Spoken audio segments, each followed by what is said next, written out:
Hello students, so welcome to this video lecture series Current Trends in Digital Commerce.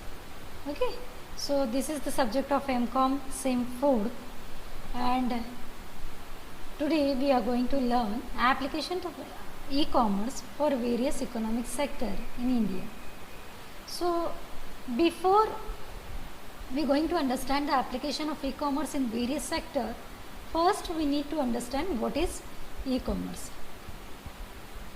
Now, the term e-commerce is use of an electronic media to carry out commercial transaction. Most of the time it's referred to the sale of product through internet. Now, see, e-commerce is nothing but the buying and selling of goods and services through internet. Means whenever such kind of activities of business is performed on online platform through internet, and it is known as e-commerce.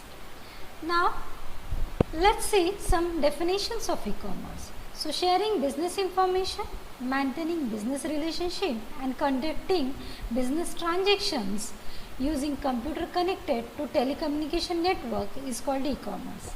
So when we share some information, business information through internet, when we maintaining some business relation by using some software or by using some mobile application, that comes under e-commerce. Okay, so the computer that the software is connected with computer or other your smartphone, and through telecommunication network you can contact with your customers. E-commerce is a process of buying and selling of products and services by business and consumer through an electronic media without using paper document. So here we are not using any paper document for any business transactions. Means the main transaction is buying and selling. Okay, so every business need to sell their goods and services to generate some revenues or to earn some profit. So for perform such kind of activities, when here there is no need of paper document. E-commerce is widely considered the buying and selling of product over the internet. Now let's see the applications of e-commerce in various economic sector in India. But before that we must know the various economic sectors of India. So a nation economy can be divided into sector to define the economic activities. Okay, so all over the economy is divided into the small sectors. Okay, now human activities which generate the income are known as economic activities. Now whatever activities which is performed by business or human to generate some revenues, to earn something, to generate profit, then such kind of activities are known as economic activities. Now economic activities are broadly grouped into primary, secondary, tertiary activities. Higher services under tertiary activities are again classified into quaternary and quinary activities. So let us first understand the difference between the different sector of economy. Now the first is primary sector. The primary sector of economy comprises all the primary activities that are directly depend on the environment, as this refers to utilization of earth resources such as land, water, vegetation, building materials and minerals. It does includes hunting and gathering, pastoral activities, fishing, foresting, agriculture and mining. So whatever resources we are having from the earth, then which is also known as natural resources. For example, from forest we get wood.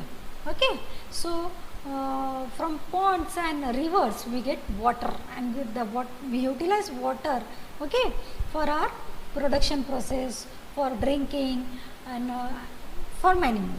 So land also for plant to develop any plant, to establish any plant, we need a land. Okay, then building materials such as rocks, sand, it's all obtained from the earth. That's why it is known as, it's all comes under primary sector. Okay, not secondary sector.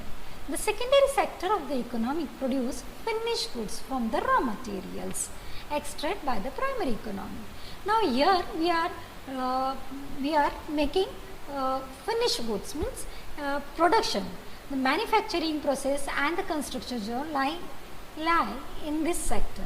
Means whatever manufacture, suppose if you manufacturing furniture, you need wood from the forest, and that comes from the primary sector. Okay, so if you are doing constructions, means if you constructing plants or any apartments, so for that you need raw materials, that is cement, rocks, sand, and it's all occurs from the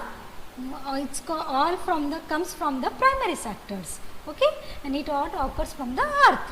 Okay, so secondary activities add value to natural resources by transforming raw material into valuable product. Secondary activities therefore are concerned with manufacturing, processing and construction infrastructure industries. Now the third is tertiary sectors. The tertiary sectors of economics is also known as service industry. These sectors sells the goods produced by the secondary sectors and provides commercial service to both the general population and business in all 5 economic sectors.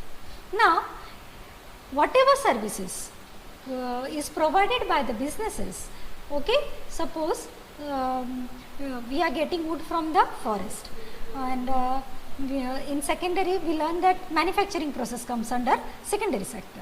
So for manufacturing we need wood.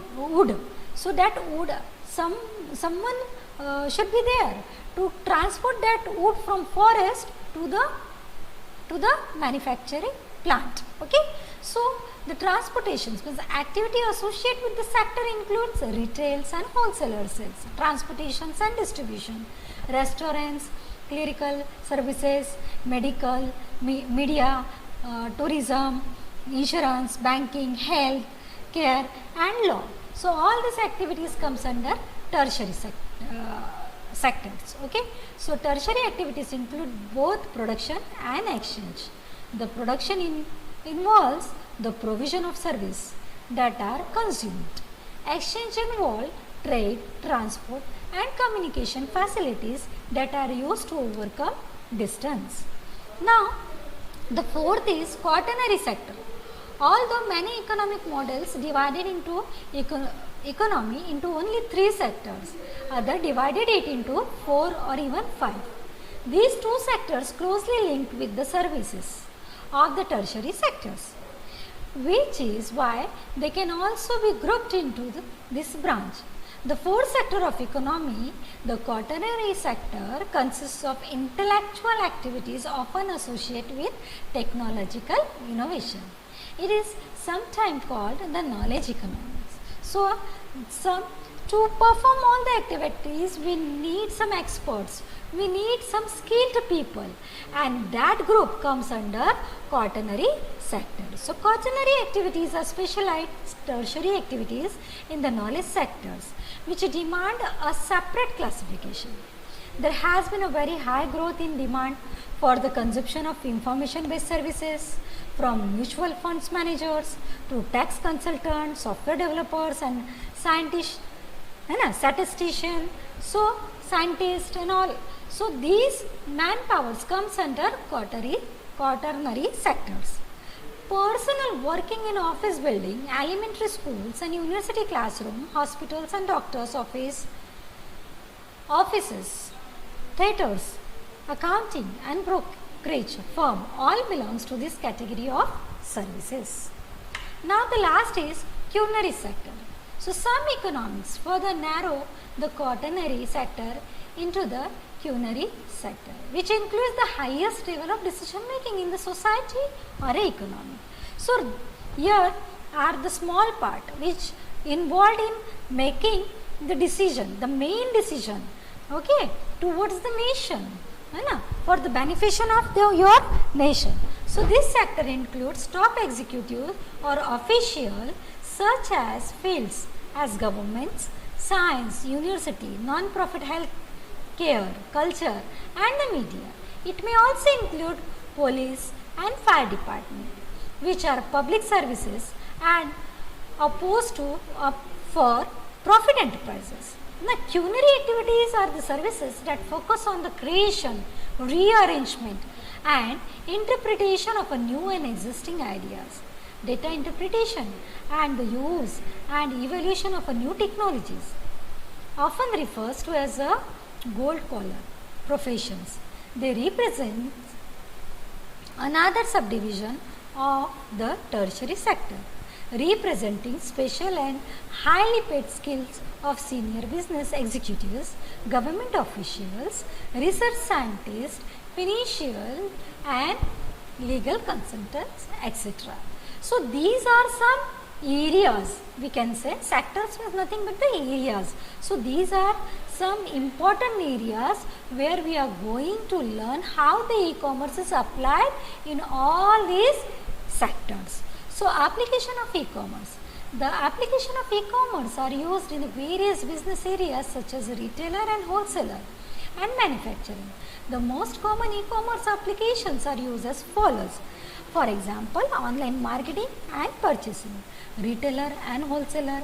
E-commerce also used in finance, e-commerce also used in manufacturing process, e-commerce also applied to online auctions, e-commerce also used in e-banking, e-commerce is also used in online publishing, and e-commerce is online also used in online booking, that is ticket booking, seat booking and all that.